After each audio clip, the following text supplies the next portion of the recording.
ಇವತ್ತು ಅಮಾವಾಸ್ಯೆ ಗೋಕರ್ಣಕ್ಕೆ ಬಂದಿದ್ದೇನೆ. ವಿದ್ಯಕ್ಕೆ ನಾಯಕ ವಿನಾಯಕ, ವಿಘ್ನ ನಿವಾರಣ ನಾಯಕ ವಿನಾಯಕನ ದರ್ಶನ ಕೂಡ ಮಾಡಿದ್ದೇನೆ. ಮಹಾಬಲೇಶ್ವರ ಈಶ್ವರನಿಗೆ ಬಹಳ ಆತ್ಮಲಿಂಗವನ್ನ ಇರುವಂತಹ ಪವಿತ್ರವಾದಂತಹ ಜಾಗದಲ್ಲಿ ಇವತ್ತು ಪೂಜೆ ಮಾಡುವಂತ ಭಾಗ್ಯ ಕೂಡ ನಂಗೆ ಸಿಕ್ತು. ಅದಲ್ಲದೆ ಸುಮಾರು 5 ವರ್ಷದ ಹಿಂದೆ ನಾನು ಈ ಸ್ಥಳಕ್ಕೆ ಬಂದು ಈ ದೇವಿಯಲ್ಲಿ ನನಗೆ ಯಾವುದೋ ಒಂದು ನನ್ನ ಕುಟುಂಬದ ಕೆಲಸದ ಬಗ್ಗೆ ನಾನು ಪ್ರಾರ್ಥನೆ ಮಾಡಿದ್ದೆ. ಅದು ನನ್ನ ಇಷ್ಟ ನೆರವೇರಿತು. ಆ ತಾಯಿಗೆ ಮತ್ತೆ ಬರ್ತೀನಿ ಅಂತ ನಾನು ಬೇಡಿಕೆ ಮಾಡ್ಕೊಂಡಿದ್ದೆ.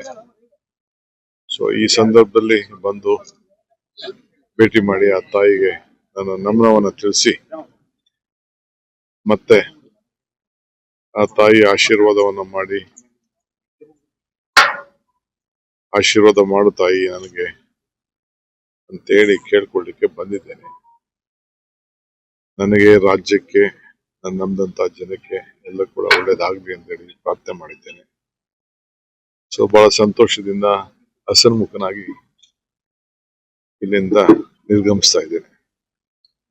ಸರ್, ಈಗ ಇವತ್ತು ಸಿಎಂ ಅವರು ಅಧಿವೇಶನದಲ್ಲಿ ಮಾತಾಡ್ಬೇಕಾದ್ರೆ ಒಂದು ಮಾತನ್ನು ಹೇಳಿದ್ರು. 2.5 ವರ್ಷ ಯಾವುದೇ ರೀತಿಯಿಂದ ಕಮಿಟ್ಮೆಂಟ್ ನಮ್ಮಲ್ಲಿ ಆಗಿಲ್ಲ, ನಾನೇ ಮುಂದುವರಿಸ್ತೀನಿ, ಮುಂದಿನ 2.5 ವರ್ಷ ನಾನೇ ಇರ್ತೀನಿ ಅಂತ ಹೇಳಿದ್ರು. ಹೈಕಮಾಂಡ್ ಕೂಡ ನನ್ನ ಪರವಾಗಿದೆ ಅಂತ ಹೇಳಿದ್ರು. ನಾನು ಯಾವತ್ತೂ ಅವರು 5 ವರ್ಷ ಇರಲ್ಲ ಅಂತ ನಾನು ಹೇಳಿದ್ವಲ್ಲ.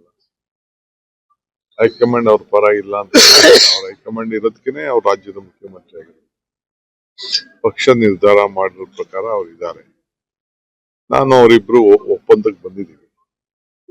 ಹೈಕಮಾಂಡ್ ಒಂದು ಒಪ್ಪಂದಕ್ಕೆ ತಂದಿದೆ.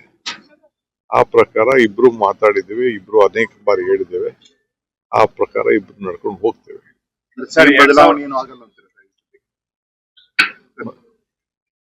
ಸಿಎಂ ಬದಲಾವಣೆ, ರಾಜ್ಯದಲ್ಲಿ ಸಿಎಂ ಬದಲಾವಣೆ ಚರ್ಚೆ ಬಹಳಷ್ಟಿದೆ. ನಿಮ್ಮ ಶಾಸಕರು ಅದು ನೀವು ಅದಕ್ಕೆಲ್ಲ ಚರ್ಚೆ ಮಾಡ್ತಾ ಇದ್ದೀರಿ ಹೊರತು ನಮ್ಮಲ್ಲಿ ಯಾವ ತರದ ಸದ್ಯಕ್ಕೆ ಯಾವ ಚರ್ಚೆನೂ ಇಲ್ಲ.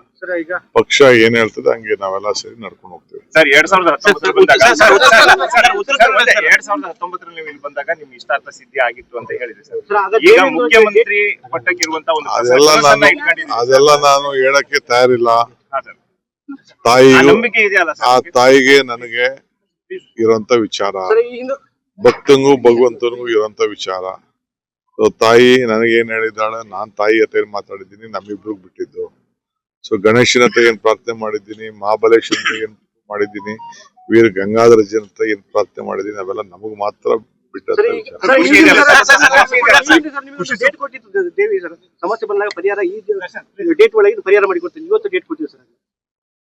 ನಿರ್ಭೀತ, ನಿಷ್ಪಕ್ಷಪಾತ, ವಿಶ್ವಾಸಾರ್ಹ ಸುದ್ದಿಗಳಿಗೆ ಮತ್ತೊಂದು ಹೆಸರಾಗಿರುವಂತ News18 ಕನ್ನಡ ಈಗ ಆಪ್ನಲ್ಲೂ ಲಭ್ಯವಿದೆ.